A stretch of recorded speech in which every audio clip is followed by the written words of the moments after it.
How to schedule tasks in Google Calendar.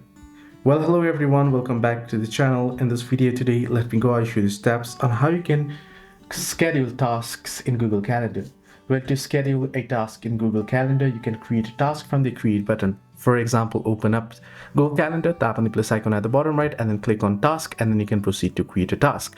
For example, here I want, right, so this is just a break task here, not for all day. I want to set it for Friday 10, not 10:40, but 11, let's say 11:45 p.m. and does not repeat, and I save it.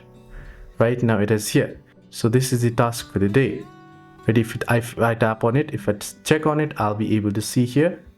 It doesn't have. Now similarly, if I tap on plus icon again and tap on task again, I'll be able to add in another task here. So I'll just type in this way. And for the time, I'll tap on time, and I'll select 12:50 and I'll save it. And you can see it'll be scheduled accordingly here. So I'm having issues with syncing here, but you can see it'll be automatically scheduled here. So this is how you can schedule tasks. Hope this video helped you. To like and subscribe.